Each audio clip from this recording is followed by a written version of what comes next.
If you're a Fuji fan or you're looking to snag a gift for a creative friend, consider buying them this vintage Fuji Juice dad hat. No, this isn't a joke. It's a real product that I made. I hope you guys had a great Thanksgiving.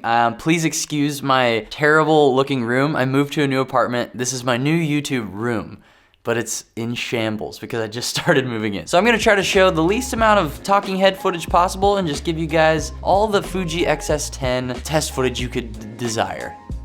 Thanks for understanding. So the Fuji X-S10 is here, but does it truly offer excess juiciness when using the camera? Or is it just dumb? If you're new around here, I test mostly the video functions of cameras. Inevitably, there will be a couple dingle boys in the comments that say, why are you testing the video functions of a photo first camera? Well, I mean, it's 2020 and most cameras do photo and video very well, and I like filmmaking. That's what I care about. So let's just have some fun talking about some of the video features of the Fuji X-S10, okay? Can we do that? Yes! Thank you. The X-S10 falls in a very strange place in the Fujifilm lineup of mirrorless cameras. From what I've read, it has the exact same sensor as both the XT3 and the XT4, the 26.1 megapixel X-Trans CMOS 4 sensor, APS-C. Did I say that? It's kind of hard to explain the X-S10, so just picture this. The XT3 and the XT4 made sweet love, and the X-S10 is their love child, but it's going through puberties. The X-S10 has a flip screen just like the XT4, but it has the same small, somewhat pathetic battery that the XT3 uses. The X-S10 has IBIS just like the XT4, but the screen, although flippy, is a lower resolution, just the same resolution as the XT3. Does that make sense? Also, the X-S10's viewfinder is OLED like the XT4, but it's a lower resolution than the XT4. There's a lot of little weird details to chitty chat about. And obviously there are some features that both the XT3 and XT4 offer that the X-S10 does not. I'm tired of saying X, so I'm just gonna say 3, 4, and 10 from now on, and I'm just gonna trust that you can understand this graph. Look at this graph!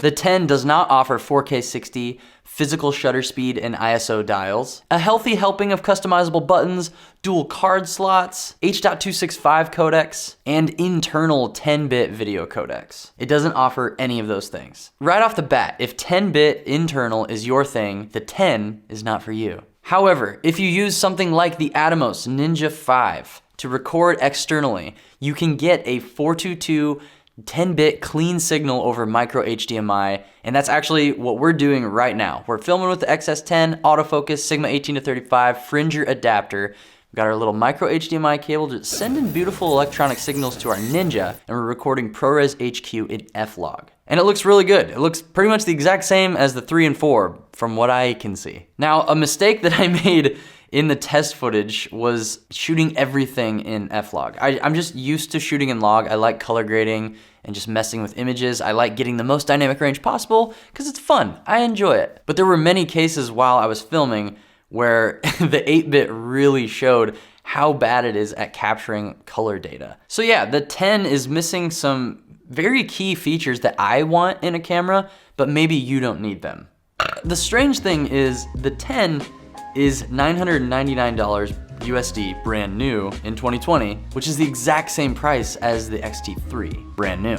And you could get an XT3 even cheaper on eBay. So when determining which Fuji juicer you want to purchase, it really comes down to you determining exactly what you need from a camera. And really quick, before we compare the 10 to the 3 and 4, this is getting confusing. Let's briefly mention the things the 10 offers that the 3 and 4 do not offer. With the Puberty Fuji, we get a new mode dial that offers custom settings from C1 to C4, where you can set up your beautiful settings and switch to them very quickly. That's something I really wish the XT4 had, so I could swap between different scenes that I've created. And finally, the 10 has a built-in flash. I wouldn't recommend flashing people in public, but the option is there. Compared to the XT3, the only real advantages you get with the 10 are IBIS, a flip screen, and a deeper grip. But then again, you'd be losing those higher quality internal codecs and 4K 60. Now, compared to the XT4, you don't get any advantages really, and that makes sense. The XT4 is almost twice the price. It's their flagship APS-C mirrorless camera at the moment. But with the X-S10, you get the pop-up flash. So that's flashy. Thank you guys. All right. Hey, thank you. Yes, I'll be back next week. Thank you. I would not call this video an in-depth review by any means, and I want to just be upfront with you guys about that. I only spent a few days with the camera because I'm moving my life into a different apartment, watching my girlfriend's animals. It's been insane. I did run into some issues, and the first major one was the weird 8-bit internal codec that I just could not push with F-Log. And I wish I would have tried out more of the other color profiles, but I do have some footage from my XT4 review of the other profiles that you can shoot in with video, and they look really nice. And you're gonna get a very similar image because they share the same sensor. You just can't shoot above 4K 30. So definitely, if you're gonna shoot internal on this camera, I just would stay away from F-Log. And it makes me sad because F-Log is such a beautiful profile, especially when you grade it with Film Convert. It's just, dude, it looks so good. I love it so much. I would recommend staying away from it unless you're recording to an external recorder like we are right now with the Ninja 5. Then the other really big issue I had was continual write errors to my SD card. And this blew my mind because I used the Angelbird V90 128 gigabyte, really nice, freaking expensive SD card. And even in the lowest setting of 1080 at 100 megabits per second, once in a while I would get a write error. There were times where it would record at the highest quality 4K for longer periods of time with no issues, and then times where it would cut out in 1080 at 100 megabits per second. It was just really strange and unpredictable. Sometimes cameras are picky with SD cards, so I'm sure it's something that's not a problem in every single one of these cameras, because I didn't see other people mentioning this. So maybe I got a weird X-S10, I'm not sure, but I wanted to be upfront with you guys about that struggle I had. I really wish this camera had internal 10-bit. I think it would make it just a better option for people who are making videos on the fly and they don't want to rig up a little camera like this. The whole point of a small camera is to be portable.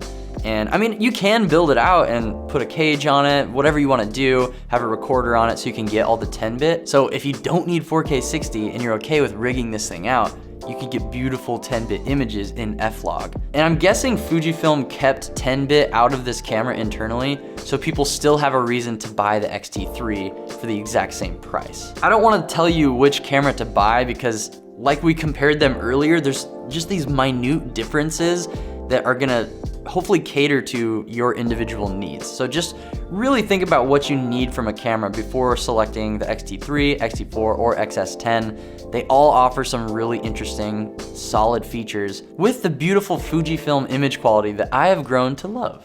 I wish you all the best of luck in your pursuit of the finest Fuji juice. Subscribe to Kinotika and my personal channel for pretty decent content. Snag a hat if you want to support my work or buy something for a friend or yourself. It's the holiday season, it's time to give.